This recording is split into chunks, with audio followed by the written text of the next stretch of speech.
Bíblia na mão, coração aberto. 1 de Pedro 1, 18 a 20. O tema de hoje é: Jesus te conhece desde a eternidade. Jesus te conhece desde a eternidade. Diz assim a palavra do Senhor: sabendo que não foi mediante coisas corruptíveis, como prata ou ouro, que fostes resgatados do vosso fútil procedimento que vossos pais vos legaram, mas pelo precioso sangue, como de cordeiro, sem defeito, sem mácula, o sangue de Cristo, conhecido, o sangue de Cristo, conhecido, com efeito, antes da fundação do mundo, porém manifestado no fim dos tempos por amor de vós. O sangue conhecido desde antes. Que lindo, que precioso. A minha saudação a todos que nos acompanham à distância e o meu beijo carinhoso para a minha amada esposa que está participando pelas mídias sociais, em nome de Jesus. Oremos, ó Pai.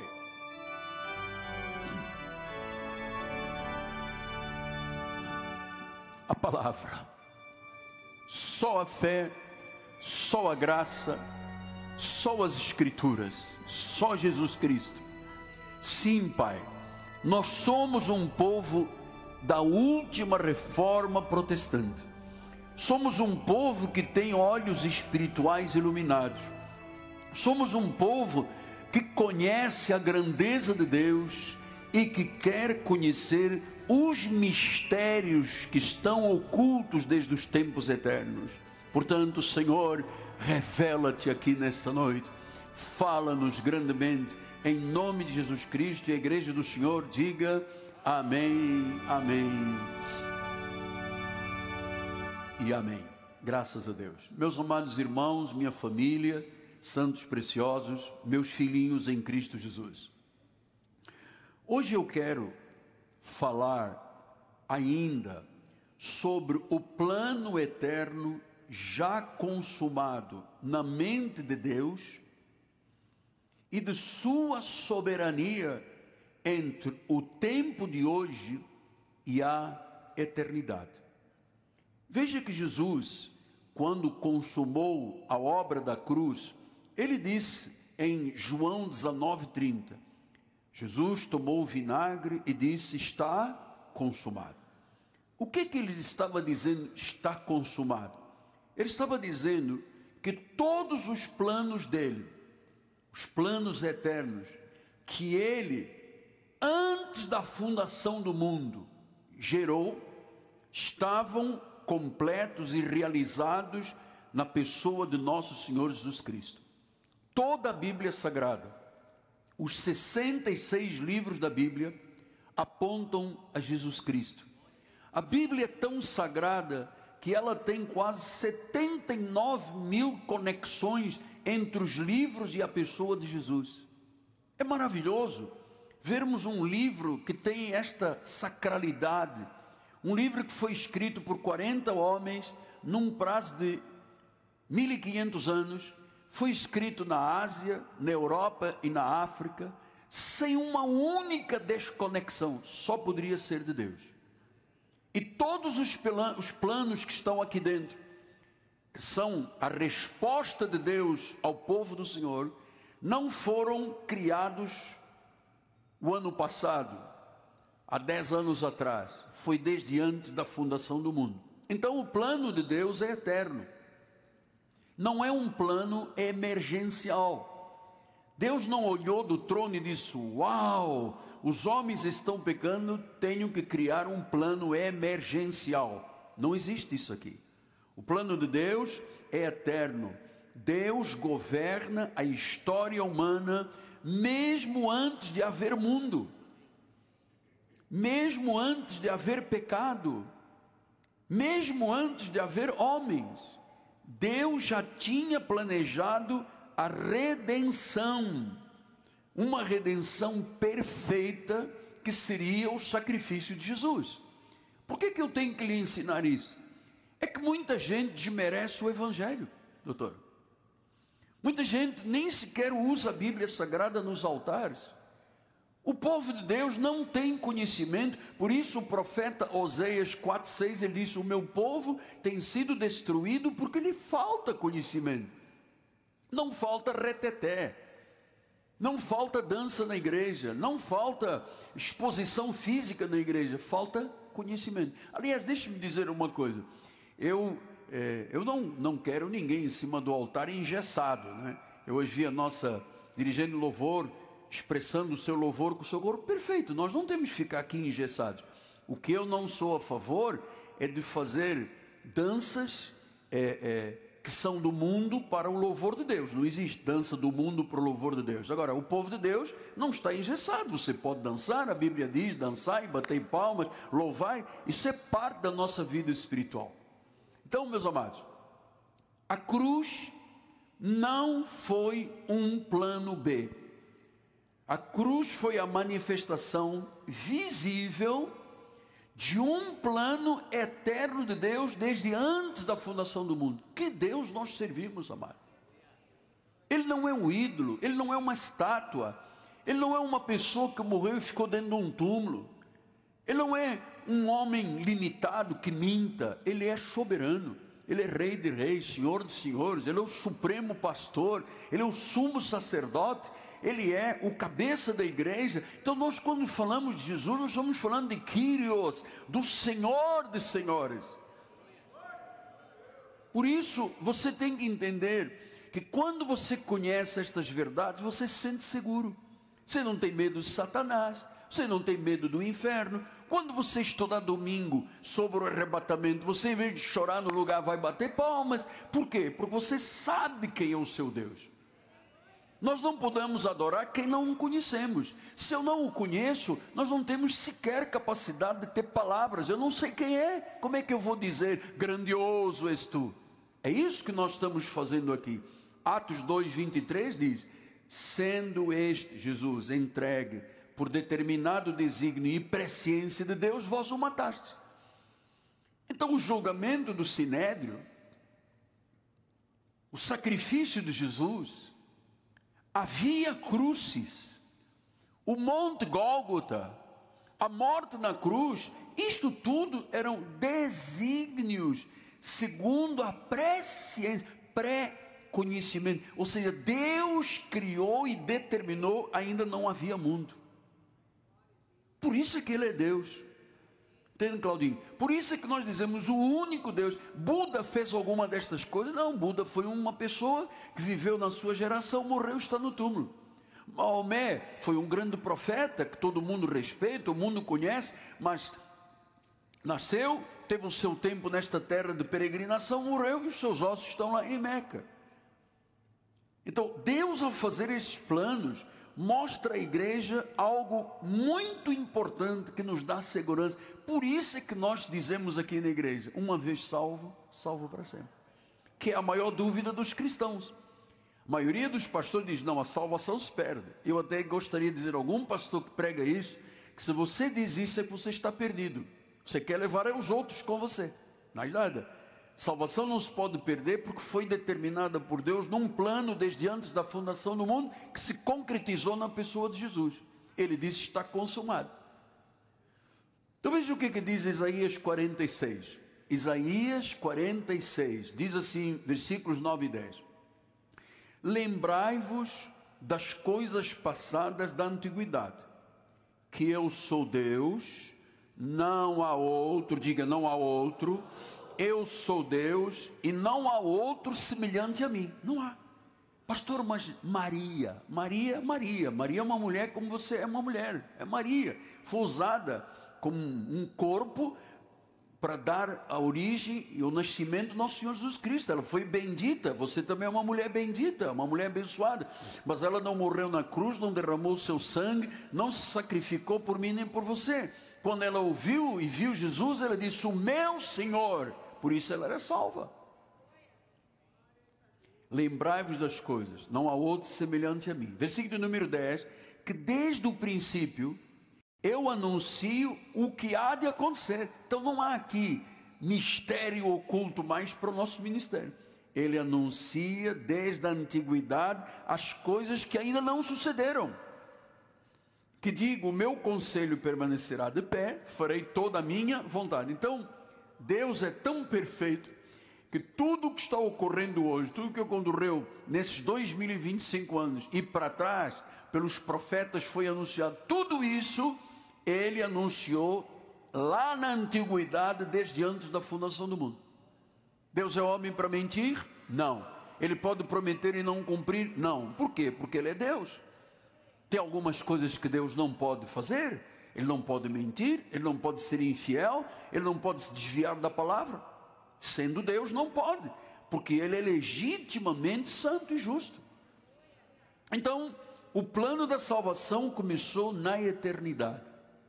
Deus já pensava, no ano de 1953, da era cristã, vai nascer um indivíduo, filho de Amílcar e de Laura Ferreira, em Angola. Ele vai passar a sua juventude lá, ele vai ter um acidente, eu vou chamá-lo, ele vai ser o pastor da igreja Cristo Vivo. Isto tudo já estava escrito. Isto é maravilhoso. É isso que nos dá sensibilidade da nossa segurança como cristãos. Nós não andamos jogados de um lado para o outro, pelo vento de doutrina, ao redor daqueles que querem com mentiras destruir o que Deus fez. Disse Paulo aos Efésios. Então, Tito 1:2 diz assim: na esperança da vida eterna, que o Deus que não pode mentir, prometeu a vida eterna antes dos tempos eternos. Amados, Deus não te conheceu quando você chegou ao mundo. Ele te amou antes que o mundo existisse. Essa é a tua segurança. Ele te amou na sua mente, nos seus desígnios, na sua onisciência. Ele sabia que você ia nascer, ele determinou que você seria dele, e ele determinou que você seria uma pessoa salva. Que segurança! Os crentes que cantam, que segurança, sou de Jesus, não tem nenhuma segurança, porque não conhecem os planos de Deus.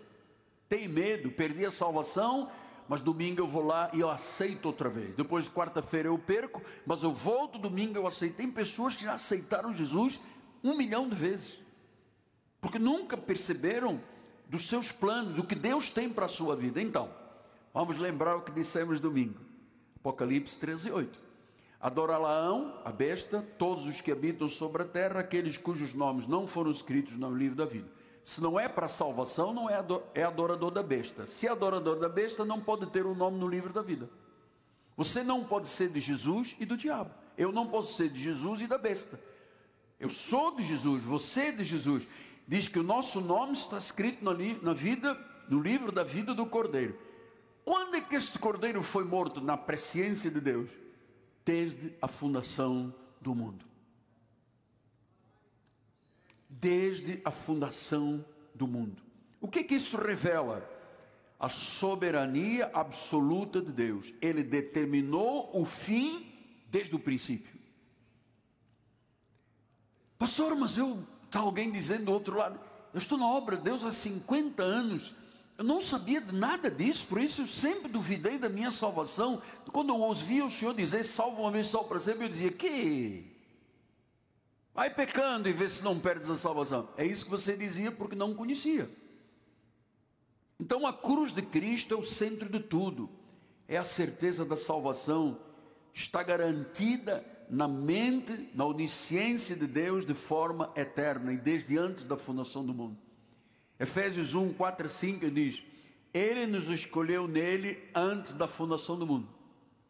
Então vejam, senhores, nós estamos aqui por uma decisão de Deus, por uma escolha de Deus, por uma predestinação de Deus, antes da fundação. Nem existia homem, nem existia pecado, não existíamos nós, e Deus já tinha este plano para a nossa vida. Isso gera segurança no teu coração? Claro, isso gera segurança no teu coração. Foi na cruz do Calvário que se manifestou essa decisão estabelecida desde a eternidade. Tudo que os profetas e a lei e os sacrifícios do Antigo Testamento apontavam foi consumado na cruz do Calvário. É muito maior a revelação, é profunda a revelação. Por isso voltamos lá em João 19:30, quando Jesus disse, está consumado.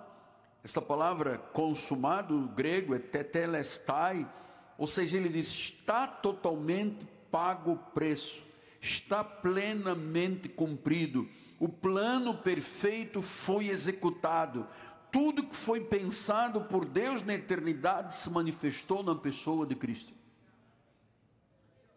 Gálatas 4:7 diz isso, vindo porém a plenitude do tempo, Deus enviou o seu Filho, nascido de mulher, nascido sob a lei, para resgatar os que estavam sob a lei, a fim de que recebêssemos a adoção de filhos.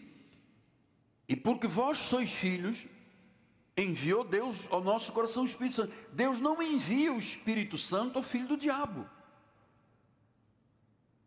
porque sempre fomos filhos, sempre fomos ovelhas, e ele, porque já éramos filhos, Deus enviou o Espírito Santo ao nosso coração. Por isso nós hoje podemos dizer, vamos dizer todos juntos, Abba, Pai, porque Deus já tinha determinado que você seria um filho dele,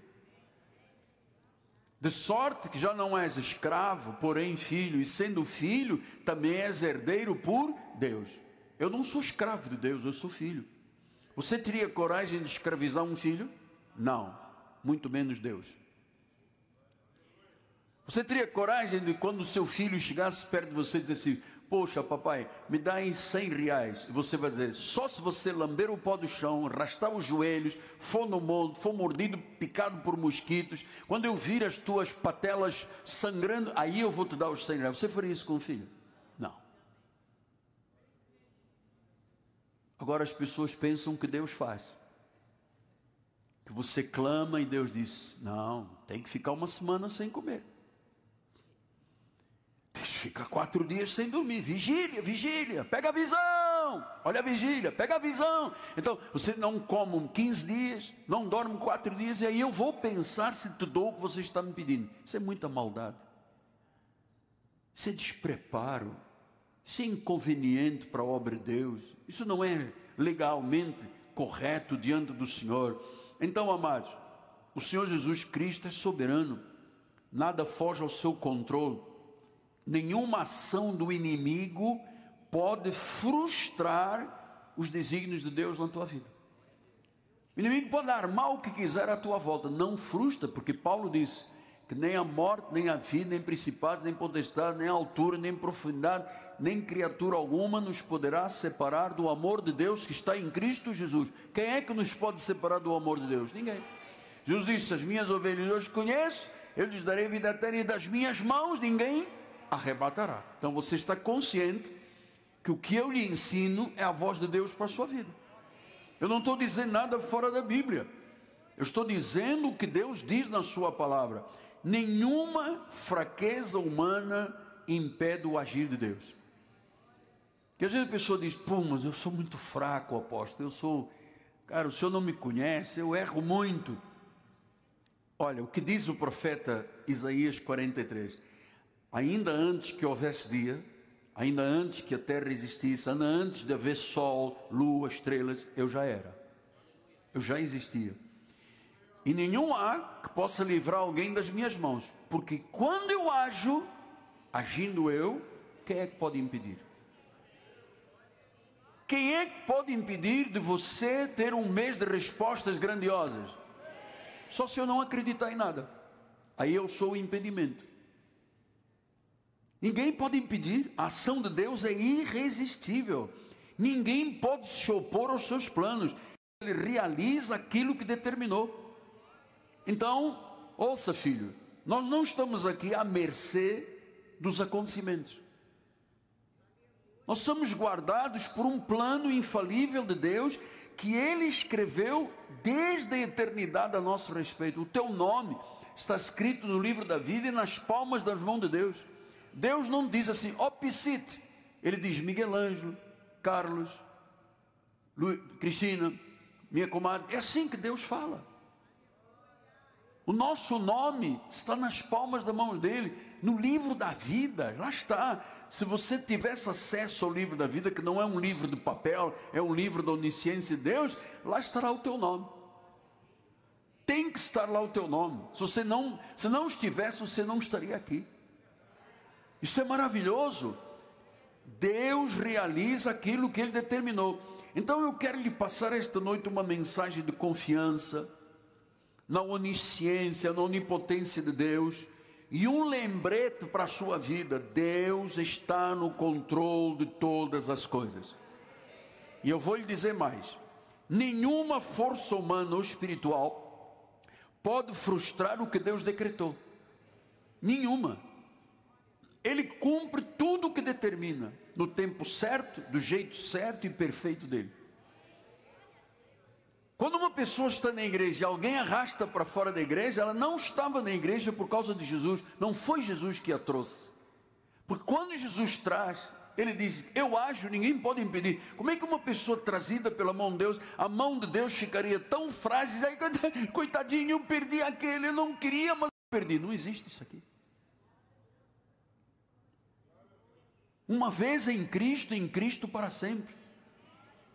Então eu quero que esta mensagem traga segurança, que você confie em Deus em todas as circunstâncias. Ele tem, só Ele tem a capacidade de realizar maravilhas, cumprir propósitos. A sua grandeza é poderosíssima, a sua magnificência, a sua grandeza e magnificência são tão grandiosos que a mente humana não entende isso na sua legalidade. Os planos de Deus para nós são perfeitos, são eternos, são invioláveis, são vitoriosos. Por quê? Porque Ele cumpriu tudo isso na cruz do Calvário. Romanos 8, 28, sabemos todas as coisas cooperam para o bem daqueles que amam a Deus, daqueles que são chamados segundo o seu propósito. Se você é chamado segundo o seu propósito, você tem que estar aqui. Estou falando para o universo da graça de Deus, não estou falando para a lei, não estou me imiscuindo na igreja que tem outras posturas bíblicas. Eu estou falando daquilo que Deus diz na sua palavra. Minha vida neste ministério tem um propósito. Você está aqui com um propósito. Você não está aqui para pagar contas da igreja, você não está aqui, você está aqui com um propósito de Deus na tua vida. Você foi chamado segundo o seu propósito. 1 Coríntios 1, 18 e 23 diz: certamente a palavra da cruz é loucura para os que se perdem, mas para nós que somos salvos, a palavra da cruz é o poder de Deus. Mas nós pregamos o Cristo crucificado, escândalo para os judeus, loucura para os gentios. Mas vós sois dele, diga: eu sou dele, em Cristo Jesus, o qual, olha a obra que Deus fez na tua vida, o qual se nos tornou da parte de Deus. Olha o que Deus fez. Você é sabedoria, é justiça, é santificação, é redenção. Isto tudo é parte do plano de Deus. Por isso Ele diz, como está escrito: aquele que se gloria, glorie-se no Senhor. Então dê um glória a Deus aí no seu lugar. Esta obra foi feita por você e por mim, por nós. Então, amados, não foi o mundo que decidiu o nosso destino, foi o Cordeiro de Deus. Ele te escolheu e me escolheu antes que houvesse tempo. Antes que houvesse tempo, ainda não havia nada criado, Deus já nos havia escolhido. Por isso, quando você tiver que se gloriar, glorie sempre em Deus. Nunca diga: eu me glorio porque olha o meu joelho aqui todo ferido. Não se glorie no seu joelho, não se glorie em homem algum. Não crie idolatrias dentro desta igreja. Não ache que o seu apóstolo é o cara. Quando Deus nasceu, Ele disse: esse é o cara. Não idolatre homem algum. O único que é digno da nossa idolatria positiva é o Senhor Jesus Cristo. O único que é digno de honra, louvor, glória. Claro que você vai me amar e respeitar, eu vou te amar e respeitar. Temos um conceito, temos credibilidade um com o outro. Mas a glória é só Deus. A glória é só Deus. Quando alguém diz: eu não consigo viver sem o Senhor, eu vou dizer a essa pessoa: você não consegue viver sem Jesus Cristo. Eu não gosto de idolatria com o homem dentro da igreja. Eu sou o menor dos apóstolos. Eu não sou digno de ser chamado de apóstolo. E ai de mim se tocar na glória de Deus. Deus desligaria aqui alguma coisa, eu cairia aqui. daqui a 72 horas ninguém mais se lembraria de mim. Então eu tenho consciência de quem é o Deus a quem eu sirvo. Então, amado, nossa vida, nosso futuro já está escrito por Deus, a obra já foi feita, somos remidos, criados desde a eternidade para a eternidade. O Cordeiro já estava preparado antes da fundação do mundo, ele cumpriu todos os seus planos. Agora, você tem que saber que conhecer o plano de redenção é mais do que crer numa história bíblica. Ah, eu conheço a história bíblica. Não, é mais do que conhecer a história bíblica. É reconhecer que a sua vida sempre esteve nos pensamentos de Deus. Deus nunca se esqueceu de você. Nunca. E Ele tem o melhor para a sua vida.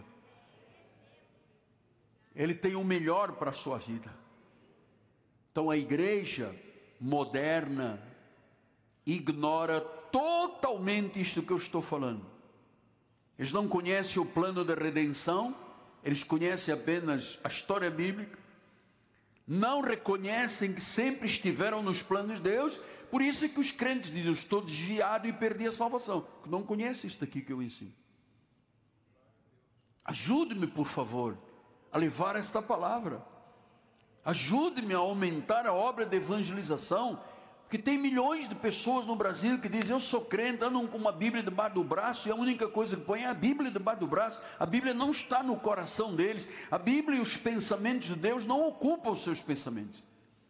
Eu acordo de manhã, eu me sento na minha sento na minha cama, e a primeira coisa eu levanto mãos para o céu e digo glórias a Jesus, antes de começar a pensar no que é o fardo do ministério.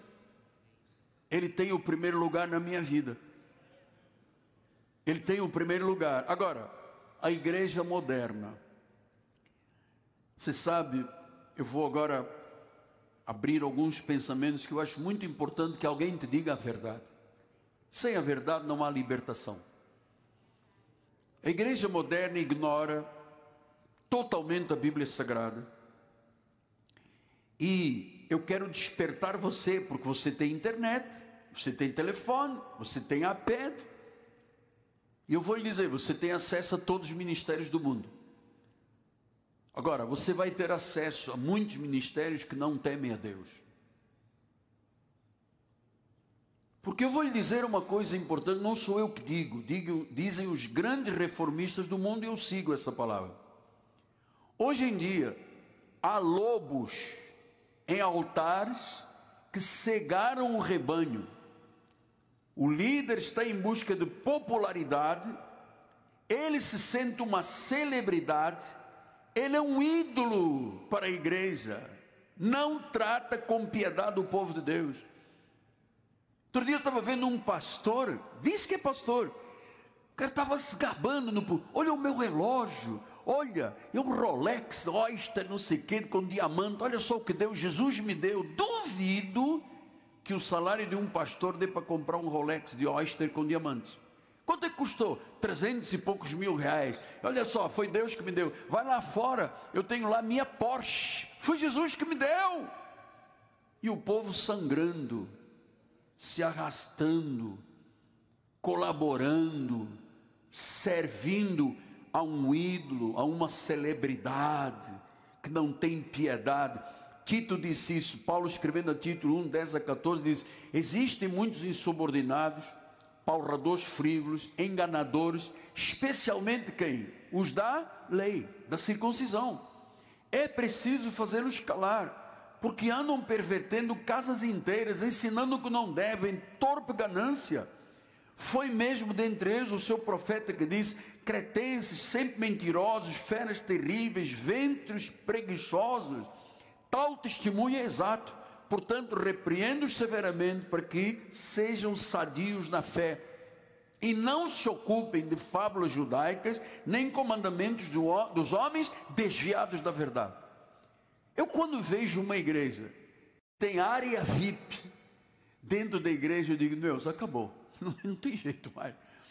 Uma área VIP, ou seja, eles consideram quem tem muito dinheiro como primeiro, gente de primeira, crente de primeira, e a Dona Maria dos Anzóis, Zé, Porque eles não amam a Dona Maria dos Olhos, não amam o Godofredo, não amam a Cisporina. Eles amam a virtude, a riqueza e a opulência dos homens. Eu quero ter muitas pessoas riquíssimas aqui no meu ministério, mas eu devo já dizer aqui, não há área VIP. Aqui é um povo. Não há grego, não há judeu, não há escravo, não há livre, nós somos um corpo. Ninguém neste ministério tem mais privilégio do que o outro. A pessoa pode ter uma posição melhor, uma posição inferior, nós somos um corpo. Aqui não há diferença de cor entre negro, branco, mulato, cafuso, não há diferença de cor, aqui nós somos um corpo. E eu velo, e o grupo de governo da igreja vela por isso. É muito importante você saber disso. Os homens amam mais os aplausos, os coaches, mais do que a verdade. Isto é muito assustador, quando você vê um lobo que não está rondando o aprisco, já está no altar do aprisco. Já está no altar. Se o cara sobe e diz, olha aqui o meu Rolex que Jesus me deu, é de diamantes, custou 316, esse é um lobo.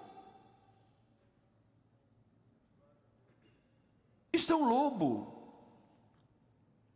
E você vê hoje pregadores vestidos como mundanos, calça arrochada, camisa apertada, peito de fora, musculosos, barbinha com lacinhos. O que é que você quer?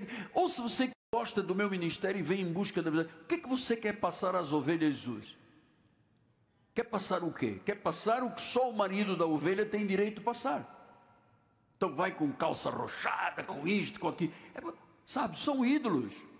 São celebridades. E Deus nunca tratou com celebridade, porque a única celebridade que Ele trata é com Ele mesmo. A única celebridade é Jesus.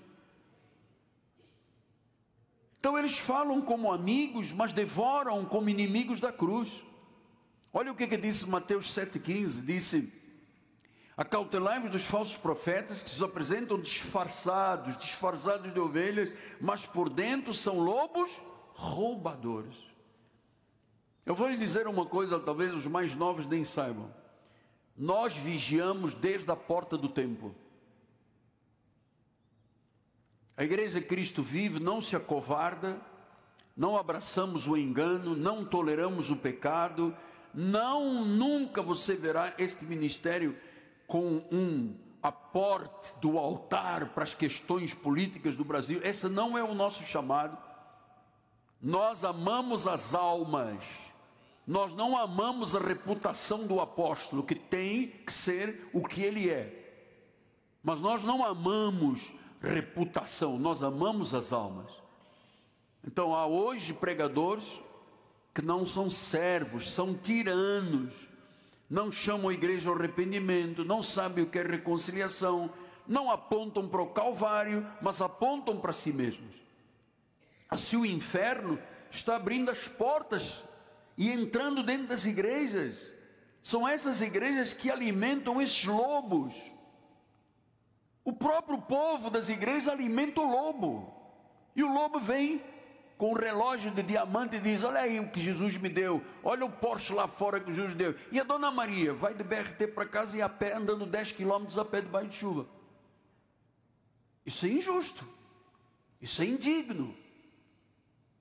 Criar crentes de primeira e crentes de segunda dentro da igreja, fazer uma área VIP com uma cadeira que faz vibração, que faz massagem no pescoço, alguém no final do culto faz o pé, faz a mão, dá massagem no... Que isso, gente? O inferno conseguiu se introduzir na maioria das igrejas, pintar a igreja de preto, amado. Que coisa mais infernal do que isso? Nós não podemos perder o amor à verdade. 2 Timóteo 4, 1-5 disse: conjuro-te perante Deus e Cristo Jesus, que há de julgar vivos e mortos pela manifestação do seu reino. Prega a palavra, insta, quer seja oportuno, quer não, corrige, repreende, exorta com toda longanimidade e doutrina. Pois haverá tempo, olha o Espírito falando, haverá tempo que não suportarão a sã doutrina. Quando terminamos o culto, você vai nas mídias sociais, já tem um monte de pregadores lobos que já começam a falar mal de mim. Já estão falando. Já estão dizendo, esse cara é perigoso, tira esse homem do altar, esse homem é falso profeta. Já estão, porque, amado, quando o indivíduo não conhece a verdade, ele é um escravo do diabo. Então fica nervoso quando alguém fala a verdade. Então ele diz, haverá um tempo que não suportarão a sã doutrina, pelo contrário, cercar-se-ão de mestres, segundo as próprias cobiças, como sentindo coceira nos ouvidos. Se recusarão a dar ouvidos a... Então você chama uma pessoa e diz assim, você foi predestinado, chamado, justificado, glorificado. Ele diz o quê? É o diabo. Ele não diz, pô, glória a Deus. Ele diz, é o diabo. Recusarão a dar ouvidos à verdade, entregando-se a fábulas. Tu, porém, se sóbrio em todas as coisas, suporta as aflições, faz o trabalho do evangelista, cumpre cabalmente o teu ministério. Cumpre cabalmente. Coceira nos ouvidos, mestre segundo as próprias cobiças. Então, há pessoas hoje que são pastoreadas por lobos, que não suportam ouvir nada sobre o pecado, não pregam sobre a cruz, não suportam a vida no Espírito, não suportam santidade. O púlpito virou um palco. Mas Deus tem os seus remanescentes nesta terra.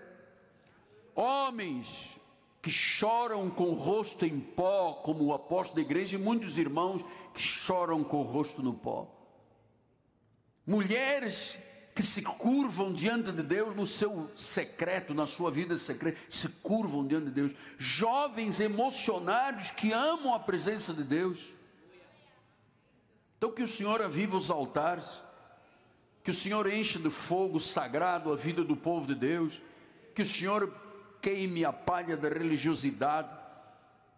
Deus procura homens de joelhos, amado, intercessores. Ele não quer a sua igreja como entretenimento, Ele quer corações que deem um testemunho. Ele não quer nos altares Judas. Judas foi vendido por 30 moedas de popularidade. Ele vendeu Jesus pedindo, mas todo mundo, Judas, Judas. Você sabe como é que terminou Judas? Se enforcou, até os intestinos saíram da sua barriga. Deus anda falando muito através do nosso ministério. Seu fogo ainda está caindo. Seu temor ainda está quebrantando vidas na igreja Cristo Vive. O altar tem que estar limpo. O altar não pode ter vendilhões. O altar não pode oferecer fermento da lei. Igreja não é salão, altar não é salão de festas. É um lugar onde vidas são transformadas, onde o ego morre para o pecado. Então, nós aqui pensamos, só Jesus, a noiva sem manchas, sem rugas, sem defeitos. Ele vai voltar. Acorde, irmão. Clame pelo fogo de Deus. Clame por coragem. A porta da graça está aberta. Viva para sempre e eternamente, segundo os desígnios e os planos de Deus. E rapidamente, em um minuto, estamos terminando o culto. Vamos só fazer uma grande revisão. Apocalipse 13:8 diz: a vida do cordeiro que foi morto desde a fundação do mundo. 1 de Pedro 1:20, conhecido e com efeito antes da fundação do mundo. Efésios 1:4, escolheu nele antes da fundação do mundo. Hebreus 9:26, ora neste caso seria necessário que ele tivesse sofrido muitas vezes desde a fundação do mundo.